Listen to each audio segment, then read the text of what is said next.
few days before the Farhud, actually I saw a khamsa, somebody put like their hand with red on our door. And I asked my mother, what is that? So she said, well, maybe somebody just made a mistake, or they think that they were Jewish people or something.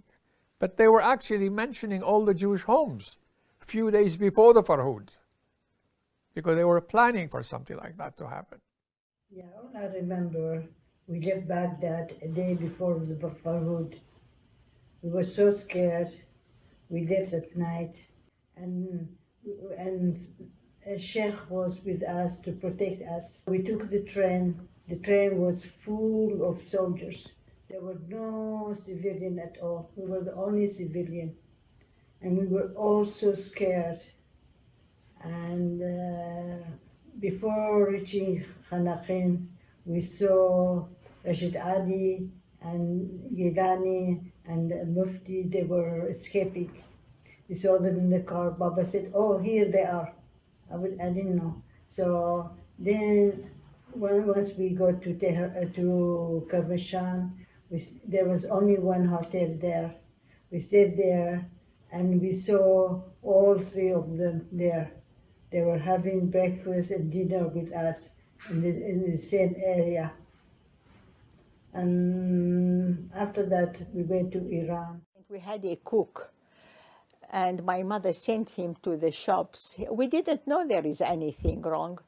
To the shops to get something, to buy something. He came home, and he told my mother, what can I tell you? They are trying the Jewish houses. They break in, they rape the girls, or they kill them, and they take their furniture. And we were in the list, you know, they gave our house, our address. So immediately, we didn't have telephone or anything. My father and my mother and we three children, we went to my aunt. The first day, in the morning, somebody came in the morning, early in the morning. He's the cook of my auntie. And his face was pale and he was shivering. And he said, you know, I was at the bus. They stopped the bus and they said, all the Jews get out. So they came to him. He's very fair. He didn't look Jewish. He's very fair. They got him out. He said, are you Jewish? He said, I'm Christian. They let him go. And he was very lucky. He came over to us. We told him, stay with us. Stay with us, have a rest. We're going to give him a drink, something to eat. After some time, he said, I have to go back to my job. I am the cook. And unfortunately, on June the 1st, 1941, we suddenly heard people shouting and yelling, and outside our houses. We had a tree, nakhla, at the beginning of the house, and I climbed the tree, and so it's about 15 feet high, and I was hiding in between to see what's happening outside. And I saw a lot of men with swords in their hands, with rifles and what kind of things, and they're shouting, "Uqtul al-Yahud, idbah al-Yahud," kill the Jews, kill the Jews. And I was saying to myself, what the hell did I do at 9 years old that they want to come kill me? It was time near Shavuot. 7 o'clock in the morning, the milk woman, she used to bring the milk every morning. She came to the back door and she told my mother, let everybody stays in today. She said, why? She said, I don't know, but it's better to stay in. Don't let anybody go out of the house. Half an hour later, she came and she said, come with me. All of you, come with me. My biggest brother was in an area where they came, and he kept his wife and his children in one room, and when they came, He told them the money is there, the clothes are there, but don't touch the. So they said he's a national one, and only stole everything. He did not. They did not leave him a trousers, but they did not kill the children. Went and sheltered with our next door neighbor, who was my first cousin. And the looters were passing by. Yeah. And he said, if they turn up and assault my cousins, I'd rather shoot my cousins than lose the honor. We were still in our pajamas, before breakfast, before anything. We followed her. She took us to her hut, a small room, half the size of this room, mostly bedding. By the time we closed the back door, the front door was broken down. And the mob came in. We didn't see them, luckily. We could hear the noise, the bullets. We closed the door and we sat there. She told us nobody to speak.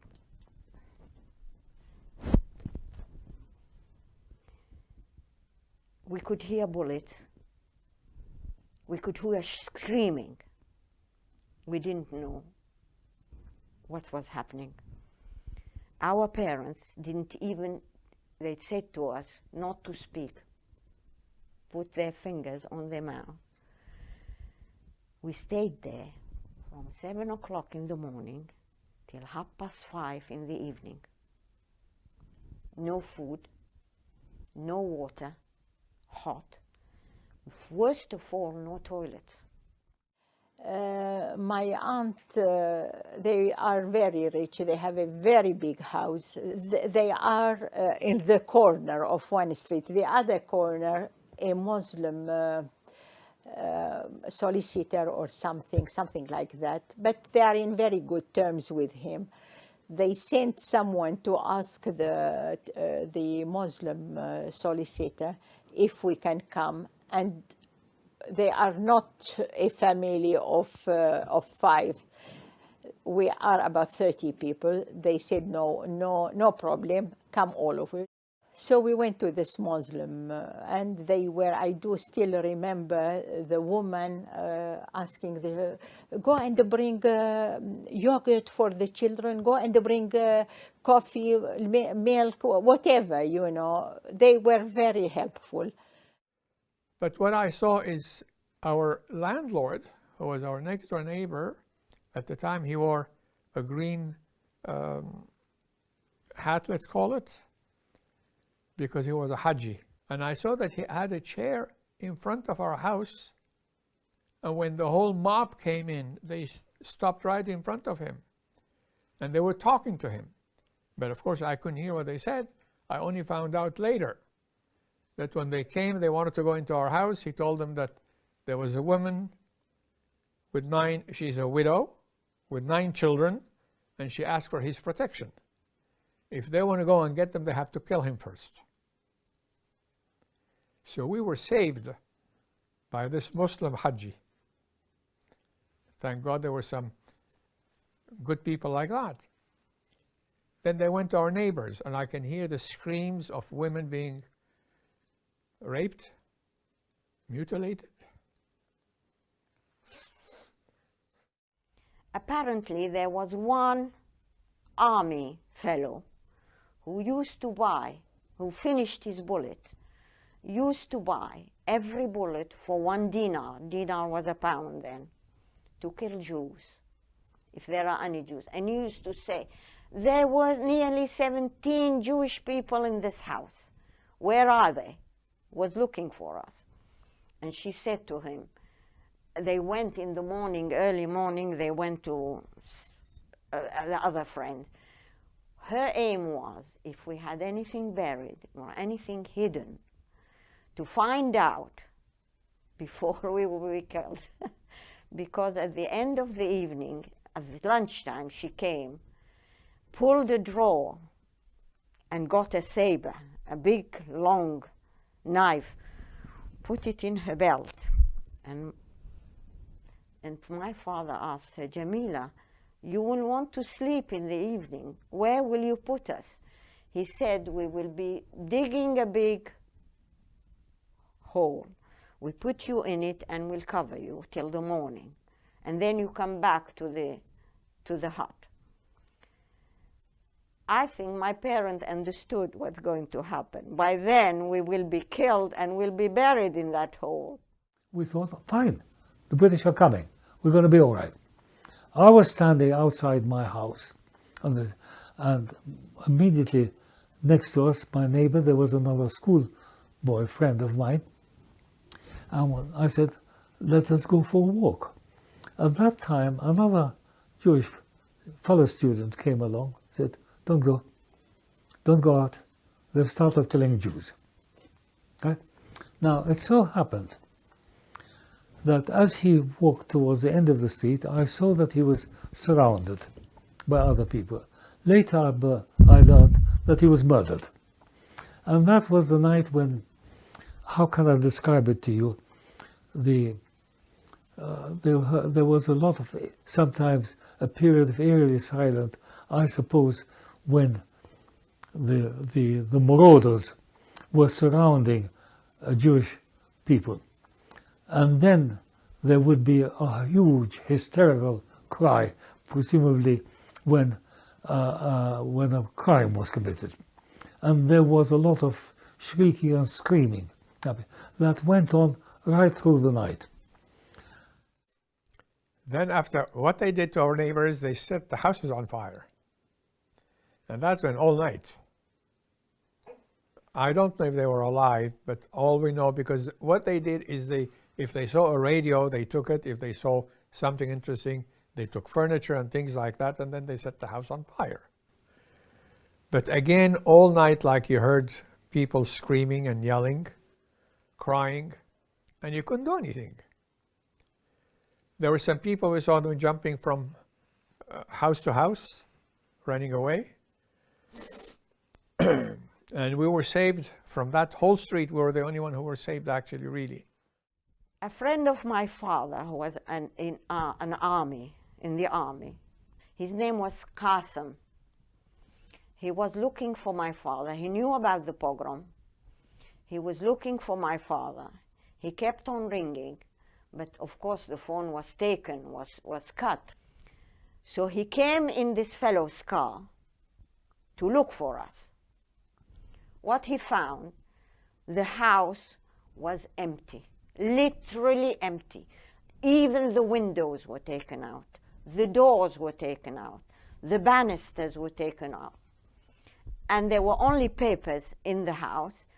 And our cat, we used to have a cat, she was meowing all the time. And there was no sign of life at all.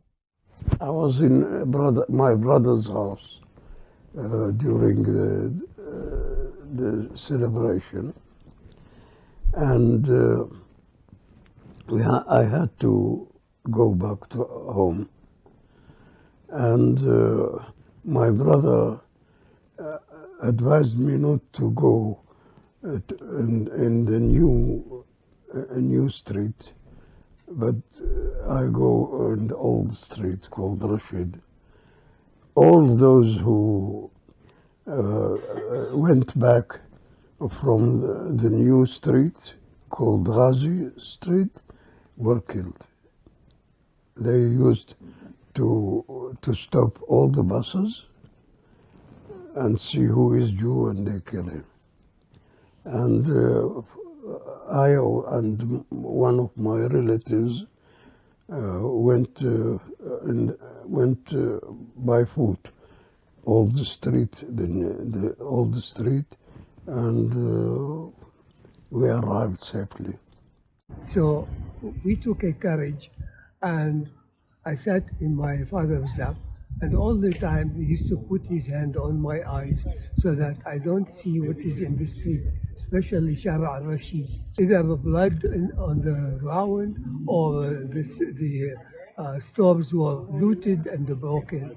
So there was a sort of a chaos everywhere, and police was here and there. Yeah. So finally we arrived at our home, and first thing, the door was broken. There was they broke the lock of the door and went inside. When we went inside, the house was simply empty. There was nothing. They took all the furniture, all the food. All what is left is some grains of rice on the floor. So he asked the people, where are these people who lived in this house? He pulled his gun and he said, I will shoot you if you don't tell me. He said to him, I know where they are and I will take you to them. So he came in these little narrow alleyways calling Saleh. But this woman, Jamila, told us not to speak and not to make a noise or that nobody would know that we were there. We didn't answer. Saleh, Saleh, Saleh. At the end he came and he said, Saleh, I am Qasim. So we came out. He took us to this car. We couldn't fit. So many of us. Who do you leave behind? Those are left behind will be killed. In those days, the car used to have a platform. And then you open the door, so they stood on the platform, put their hand round the windows, and we all fitted in. So my father said, I'm going to bring some food. So where we go, where to sit? We found a newspaper. My mother put it on the floor, and my brother slept on that. And then my father went to bring something. He came back. He brought just a few pieces of cheese, some dates, one pita, and he said everything is closed. There is nowhere to get things. And he went to the stores to buy some dishes. He could get only one dish and two knives. Oh my and God. I still keep one of the knives as a souvenir till today. The next day, my father took us to get the passport renewed, and he took us immediately. After a few days, he took us out. We went to my brother in Iran. I registered in an American school for a year and a half, and then we went to India. Well, actually, after the Farhud, all the young Jews, almost all of them, became political. There were two movements, political movements. One is the communist and one is Zionist. And many people went to the Zionist movement, and many went to the communist. And you have sometimes in the family, one brother is Zionist, the other is communist. And I joined the Makhtarat only later when I was 16 years old, because we figured at the time we're not going to have that again happening to us as the Farhud, because if another time is going to happen, we're going to have to be ready, because we were not ready in 1941. We thought everything was good. We are Iraqis, we are citizens. There is a police that will protect us. But that was not so. And so this is really one infamous day that I shall never forget. You felt you are a second-class citizen. You felt you are Jewish and you are not wanted. You are taken advantage of. My sibling, we all felt the same thing. I mean, it gave us a shock. It gave us an outlook on life that we have to hide. We were not proud to be Jewish.